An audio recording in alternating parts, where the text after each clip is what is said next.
আমি মুসাম্মাদ লাইলা খাতুন, প্রভাষক, অর্থনীতি বিভাগ, শহীদ আহমেদ কলেজ, সুখানপুকুর, গাবতলী, বগুড়া।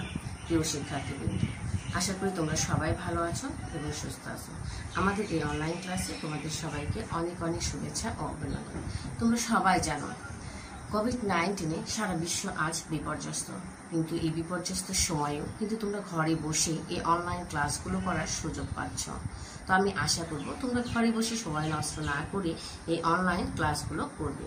আজকে আমি তোমাদেরকে একাদশ দ্বাদশ শ্রেণীর তৃতীয় অধ্যায় উৎপাদন ব্যয় ও আয় সম্পর্কে আলোচনা করব। তো আজকে আমাদের আলোচ্য বিষয় হচ্ছে উৎপাদনের উপকরণ এবং উৎপাদন অপেক্ষক। তো চলো আমরা শুরু করি আজকের ক্লাসটি। তাহলে আমরা কি আলোচনা করব? উৎপাদন, তাই না? তাহলে আমরা প্রথমে এটা আলোচনা করে নিই যে উৎপাদন কি। উৎপাদন কি, তাই না? দেখো, সাধারণত উৎপাদন বলতে আসলে কোনো কিছু তৈরি করা বা সৃষ্টি করাকে বোঝায়। তাহলে উৎপাদনটা কি? কোনো কিছু তৈরি বা সৃষ্টি করা। এটা কিভাবে বলা হয়? সাধারণত। কিন্তু অর্থনীতির ভাষায় আসলে মানুষ কোনো কিছু তৈরি বা সৃষ্টি করতে পারে না।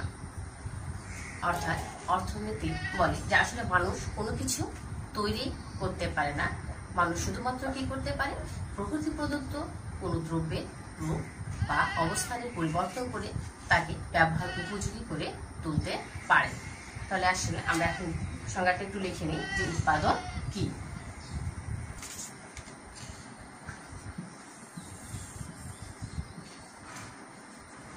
সাধারণ অর্থে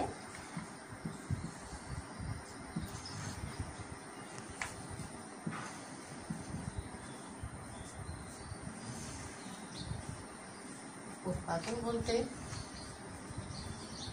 কোনো কিছু তৈরি বা সৃষ্টি করাকে বোঝায়। সৃষ্টি করাকে বোঝায়। তোমরা বোর্ডের দিকে দেখো, সাধারণ অর্থে উৎপাদন বলতে কোনো কিছু তৈরি বা সৃষ্টি করাকে বোঝায়, কিন্তু মানুষ কি কোনো কিছু তৈরি বা সৃষ্টি করতে পারে না।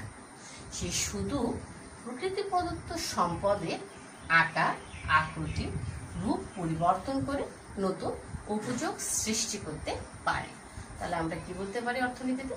যে আসলে যে প্রক্রিয়ায় নতুন উপযোগ সৃষ্টি করা হয় তাকে কি বলা হচ্ছে? উৎপাদন অপেক্ষক। অর্থাৎ প্রকৃতি প্রদত্ত কোনো দ্রব্যের যে প্রক্রিয়ায় আকার, আকৃতি, রূপ বা অবস্থার পরিবর্তন করে ওই দ্রব্যের নতুন উপযোগ সৃষ্টি করা হয় তাকে অর্থনীতিতে উৎপাদন বলে। শিক্ষার্থীরা, তোমরা বুঝতে পারো যে সাধারণ অর্থে এবং অর্থনীতিতে উৎপাদন কাকে বলে। তাহলে আমরা এখন একটা উদাহরণের সাহায্যে ব্যাপারটা একটু ক্লিয়ার হয়ে নিই। দেখো, খেয়াল করো, তোমরা কিসে বসে আছো? শ্রেণীকক্ষে বেঞ্চে বসে আছো, তাই না? এই বেঞ্চটা কোথা থেকে এসেছে? গাছ থেকে, তাই না? কিন্তু গাছটা কার তৈরি ছিল? প্রকৃতি প্রদত্ত বা আল্লাহ প্রদত্ত আমরা বলতে পারি। তাহলে গাছটাকে প্রথমে কি করা হয়েছিল? কাটা হয়েছিল, তাই? গাছটাকে কেটে কাঠের গুঁড়ি, তারপর সেখানে কি করা হয়েছিল? তার রূপ অর্থাৎ চেহারার পরিবর্তন করে ইট তৈরি করা হয়েছে তোমার বসার বেঞ্চটা। আসলে তাহলে কি হলো? সাধারণ অর্থে কি? উৎপাদন। কিন্তু মানুষ কি তৈরি করতে পেরেছিল? কোনো কিছু তৈরি করতে পারে না। সে কি করেছিল? প্রকৃতি প্রদত্ত গাছটার চেহারা বা আকার, আকৃতির পরিবর্তন করে একটা বেঞ্চ তৈরি করেছিল। এই যে প্রকৃতি প্রদত্ত দ্রব্যের আকার, আকৃতি বা চেহারার পরিবর্তন করে নতুন উপযোগ সৃষ্টি করাকে বলা হচ্ছে উৎপাদন। গাছ থেকে কি শুধুমাত্র বেঞ্চই হয়? না, আমাদের ঘরের বিভিন্ন আসবাবপত্র তৈরি হচ্ছে, চেয়ার, টেবিল, তাই না? খাট। আসলে উপযোগটা কি, তাই না? নতুন উপযোগ সৃষ্টি করা। আসলে উপযোগ বলতে কোনো দ্রব্যের উপকারিতাকে বোঝায়। তাহলে তুমি যে বেঞ্চে বসে আছো এটা কি উপকার করছে না? যদি বেঞ্চ না থাকতো তাহলে কোথায় বসতে হতো? মাটিতে বসতে হতো না? হ্যাঁ। তারপরে যে দেখো, আমরা ঘরে আসবাবপত্র ব্যবহার করি, চেয়ার, টেবিল, এগুলো কি করে? আমাদের বিভিন্ন ধরনের অভাব পূরণ করে। আসলে উপযোগ বলতে কোনো দ্রব্যের উপকারিতাকে বোঝানো হয়। তাহলে শিক্ষার্থীরা তোমরা বুঝতে পারলে যে সাধারণ অর্থে উৎপাদন বা অর্থনীতিতে উৎপাদন কাকে বলে। আমরা এখন পড়ব উৎপাদন উপকরণগুলো কি। তাহলে চলো আমরা উৎপাদনের উপকরণগুলো দেখে নেই। সে হচ্ছে উৎপাদনের উপকরণ, তাই না? উৎপাদনের উপকরণ কি? আসলে কোনো কিছু তৈরি করতে গেলে যে উপাদানগুলো প্রয়োজন হয় সেটাকেই বলা হয় উৎপাদনের উপকরণ। পানি খাবে?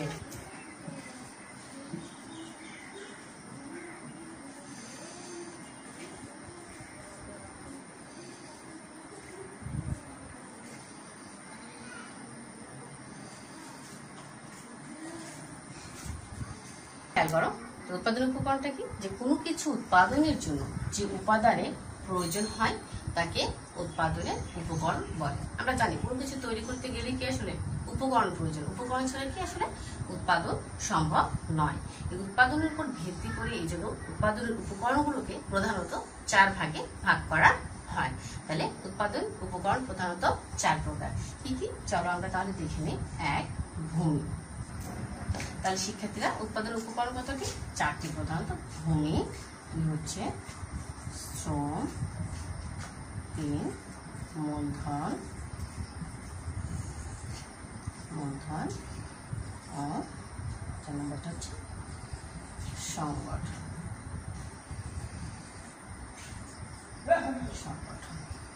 4টি ভূমি, শ্রম, মূলধন, সংগঠন, তাই না? Land, labour, capital and organisation. এখন আমরা প্রথমে ভূমিটা আলোচনা করব যে আসলে ভূমি কি। সাধারণ অর্থে ভূমি বলতে ভূপৃষ্ঠকে বা ভূপৃষ্ঠের উপরিভাগকে বোঝানো হয়, কিন্তু অর্থনীতিতে উৎপাদনের প্রধান উপকরণটা কি? আসলে ভূমি। তাহলে ভূমি সম্পর্কে এখন আমরা কি জানলাম যে আসলে ভূমি বলতে ভূপৃষ্ঠের উপরিভাগকে বোঝানো হয় বা মাটিকে বোঝানো হয়, তাই না?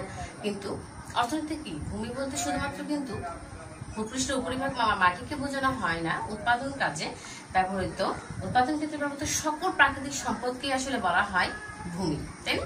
সেক্ষেত্রে কিন্তু শুধুমাত্র মাটি নয়, এটা হতে পারে আলো, বাতাস, পাহাড়, পর্বত, সবকিছুই কি তাহলে আসলে ভূমির অন্তর্ভুক্ত। ভূমি ছাড়া কি উৎপাদন সম্ভব নয়। ভূমি ছাড়া আমরা উৎপাদন করতে পারবো না, তাই না? তাহলে আসলে ভূমিটা কার দান? প্রকৃতির দান, তাই না? আল্লাহ প্রদত্ত। ভূমির যোগানটা কি? আসলে ভূমির যোগানটা কি? আসলে ভূমির যোগান হচ্ছে সীমাবদ্ধ যোগান, তাই না? আমরা চাইলেই কিন্তু ভূমিকে টেনে লম্বা করতে পারবো না, তাই না? চাইলেই কিন্তু ভূমিকে বৃদ্ধি করতে পারবো না। দেখো ভূমিটা কি? আসলে ভূমি হচ্ছে কি?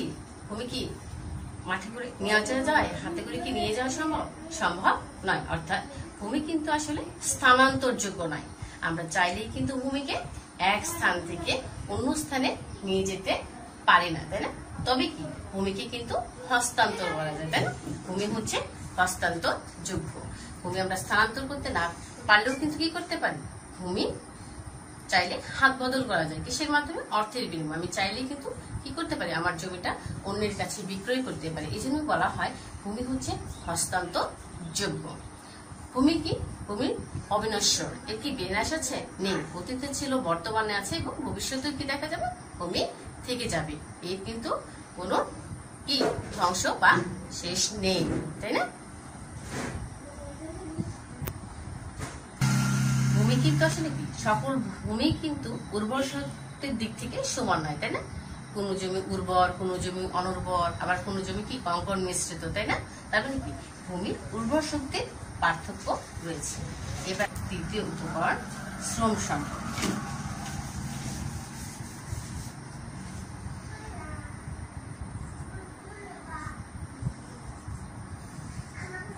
শ্রম, তাই না?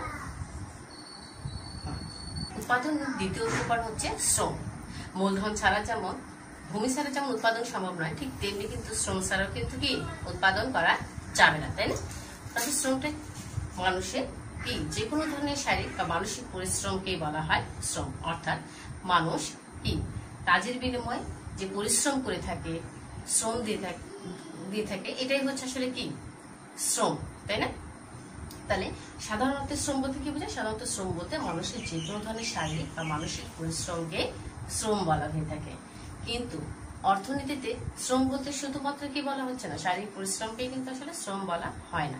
অর্থনীতির ভাষায় যে অর্থ উপার্জনের উদ্দেশ্যে মানুষের যে কোনো ধরনের শারীরিক বা মানসিক পরিশ্রমকে বলা হয় শ্রম। অর্থাৎ দেখো, আমরা বিকেল বেলা কি করি, খেলাধুলা করি, তাই না? এটাকে কিন্তু আসলে কি শ্রম বলা যাবে না। কেন? ওটা আমরা কেন করে থাকি? আনন্দ পাওয়ার জন্য, তাই না? মা বাসায় ভাত রান্না করে, মার সেই পরিশ্রমটা কিন্তু আসলে শ্রম হয় না। কেন? মাকে কি করি আমরা, রান্নার জন্য কি টাকা পয়সা দেই না কিন্তু, তাই না? মার ওইটাও কিন্তু আসলে শ্রম নয়। কিন্তু একজন টিচার তোমাদেরকে যে শিক্ষা দিচ্ছে, আমি যে তোমাদেরকে পড়াচ্ছি, এটা কিন্তু শ্রম। কেননা আমি কিসের বিনিময় করছি? অর্থের বিনিময়ে আমি আমার শারীরিক বা মানসিক শ্রমটা তোমাদেরকে দিচ্ছি। তার মানে কি এটা কিন্তু শ্রম। তারপর কি শ্রম ছাড়া কি উৎপাদন সম্ভব না। কি তাহলে বোঝা গেল যে আসলে শ্রমটা কি করব মূলধন সম্পর্কে। এবার মূলধনটা কি, আমি যদি তোমাদেরকে জিজ্ঞেস করি বলো তো মূলধন কি, তোমরা কিন্তু এক কথায় সবাই উত্তর দেবে যে টাকা পয়সা, তাই না? হ্যাঁ, আসলে সাধারণ অর্থে মূলধন বলতে কিন্তু টাকা পয়সাকে বোঝানো হয়। তাহলে ভূমি শ্রম যেমন উৎপাদনের গুরুত্বপূর্ণ দুটি বলতে মূলধন কিন্তু কি একটি গুরুত্বপূর্ণ উপকরণ। কেননা ভূমি শ্রম থেকেও যদি মূলধন না থাকে তাহলে কিন্তু আসলে কি করা যাবে না, উৎপাদন করা সম্ভব নয়। তাহলে আমরা কি বুঝলাম যে মূলধন বলতে আসলে সাধারণত টাকা পয়সাকে বোঝানো হয়। কিন্তু অর্থনীতিতে মূলধন বলতে কিন্তু শুধুমাত্র হাতে টাকা বা পয়সাকে বোঝানো হয় না। অর্থনীতিতে মূলধন বলতে বোঝানো হয় উৎপাদনের সেই অংশকে, যেটা কি করে মানুষ তার উৎপাদনের যে অংশটা সরাসরি ভোগ না করে পুনরায় উৎপাদন কাজে ব্যবহার করে, এটাকেই বলা হয় মূলধন। যেমন দেখো, একজন কৃষক কি করে, জমিতে ধান উৎপাদন করে, তাই না? ধান উৎপাদন করে কৃষক কি করে, তার পুরোটাই কিন্তু খেয়ে ফেলে না, হয়তো কিছু অংশ সে খাবার জন্য ব্যয় করে, কিছু অংশ বিক্রয় করে, আবার কিছু অংশ সে কি করে বীজ হিসাবে রেখে দেয়। এই যে অংশটা সে বীজ হিসাবে রেখে দিল, এই বীজটাই হচ্ছে আসলে মূলধন। সে কি করেছিল, তার উৎপাদনের সব অংশ ভোগ না করে কিছু অংশ রেখে দিয়েছিল। বীজটা কেন রেখে দিয়েছিল? পরবর্তীতে উৎপাদনের জন্য। এই যে পরবর্তীতে উৎপাদন করবে তার জন্য যে বীজটা রেখে দিয়েছিল, এটাই আসলে হচ্ছে আমাদের মূলধন। তাহলে সামটা কি, যে মানুষ তার আয়ের যে অংশ সরাসরি ভোগ না করে পুনরায় উৎপাদন কাজে ব্যবহার করে, সেটাকে বলা হচ্ছে মূলধন। তাহলে সেদিক থেকে কৃষকের বীজটাই হচ্ছে মূলধন। মূলধন কি শুধুমাত্র হচ্ছে কৃষকের বীজ হবে তা না, আরো হতে পারে। যেমন আমরা যে প্রতিষ্ঠানে পাঠদান করছি, এটাও কিন্তু একটা মূলধন, তাই না? এটা থেকে কি উৎপাদন হবে, কি উৎপাদন হবে? তোমরা এক সময় লেখাপড়া করে কি হবে, কেউ ডাক্তার, কেউ ইঞ্জিনিয়ার হবে, তাই না? এটাও এক ধরনের মূলধন। বিভিন্ন ধরনের ভারী যন্ত্রপাতি, এগুলো সবই কি মূলধন। ঠিক আছে, তাহলে এবার আমরা করব সংগঠন।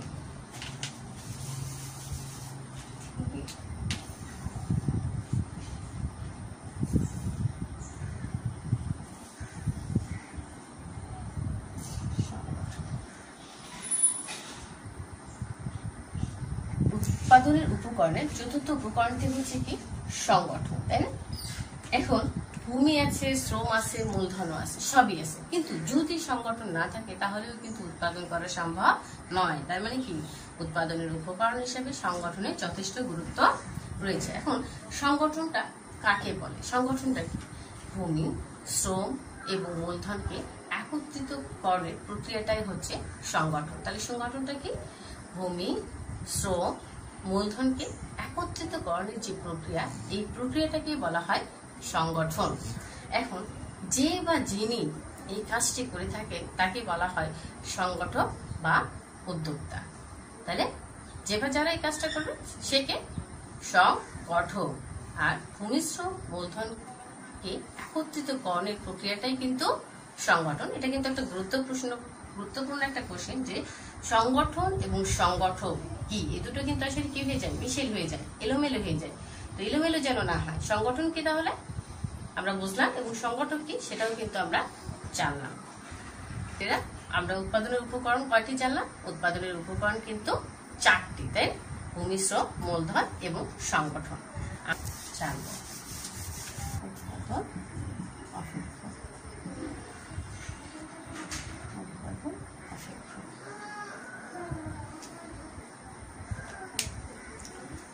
উৎপাদন অপেক্ষকটা কাকে বলে? উৎপাদনের ক্ষেত্রে উপকরণের পরিমাণ বাড়লে কি হয়, আসলে উৎপাদন বাড়ে। যদি উপকরণের পরিমাণটা কমিয়ে দেওয়া হয় তাহলে উৎপাদনটা কি হবে, কমে যাবে। তার মানে উৎপাদনটা আসলে কার উপর নির্ভরশীল? উপকরণের উপর, তাই না? যে উপকরণের পরিমাণ বাড়লে উৎপাদন বাড়বে, আবার উপকরণের পরিমাণ যদি কমিয়ে দেওয়া হয় তাহলে উৎপাদন কমে যাবে। এই যে উৎপাদনের উপকরণের উপর উৎপাদনের পরিমাণের নির্ভরশীলতার সম্পর্ক, এই সম্পর্কটাকেই বলা হয় উৎপাদন অপেক্ষক। উৎপাদন অপেক্ষকটা কি? যে উৎপাদনের উপকরণের উপর উৎপাদনের পরিমাণে নির্ভরশীলতার সম্পর্ককে উৎপাদন অপেক্ষক বলে। তাহলে কিভাবে লিখতে পারি উৎপাদন অপেক্ষক? উৎপাদন অপেক্ষক সমান আমরা লিখতে পারি কিউ সমান এফ ফাংশন। গাণিতিকভাবে উৎপাদন অপেক্ষকটা কি? কিউ সমান এফ ফাংশন এল কে ও টি ডেরিভেটিভ, অর্থাৎ বিভিন্ন ধরনের উপকরণ হতে পারে, তাই না? তাহলে এক্ষেত্রে আসলে উৎপাদনটা আসলে উৎপাদনের বিভিন্ন উপকরণ, তাই না? ভূমি, শ্রম, মূলধন, সংগঠন আর বিভিন্ন উপকরণের উপর নির্ভরশীল। এই যে উৎপাদনের উপকরণের উপর উৎপাদনের নির্ভরশীলতা সম্পর্কে এটাকে কি বলা হচ্ছে? উৎপাদন অপেক্ষক। এখানে কিউটা কি? কিউটা হচ্ছে কিন্তু উৎপাদন, তাই না?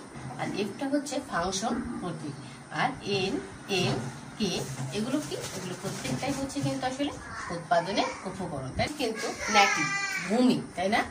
আর এইটা কি? কেতে কি আসলে ক্যাপিটাল, তাই না? মূলধন। ওটা হচ্ছে অর্গানাইজেশন বা সংগঠন। টি হচ্ছে টেকনোলজি বা প্রযুক্তি। এই যে প্রত্যেকটা উপকরণ, তাই না? এগুলো সবই হচ্ছে কি? এক একটা উপকরণ। উপকরণের উপর কি নির্ভর করে? উৎপাদন। তার মানে কি এখানে কি স্বাধীন উৎপাদনের উপকরণের উপর উৎপাদনের পরিমাণের এই যে নির্ভরশীলতার সম্পর্ক, এটাকেই বলা হয় উৎপাদন অপেক্ষক।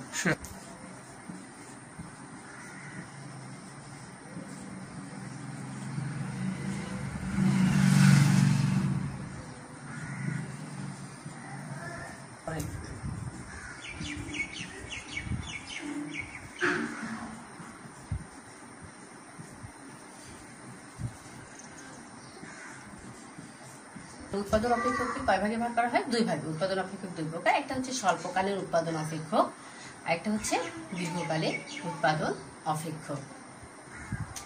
তো এই সম্পর্কে বিস্তারিত আমরা পরবর্তী ক্লাসে জানবো, ঠিক আছে? তো শিক্ষার্থীরা, আজকে আমরা কি কি জানলাম? যে উৎপাদনের উপকরণ, উৎপাদন অপেক্ষক। আমি আশা করছি যতটুকু পড়ানো হয়েছে তোমরা সবাই বুঝতে পেরেছো। তো আজকে পর্যন্ত, আগামী ক্লাসে পর্যন্ত তোমরা সবাই ভালো থাকবে, সুস্থ থাকবে এবং ঘরে থাকবে। আল্লাহ হাফেজ।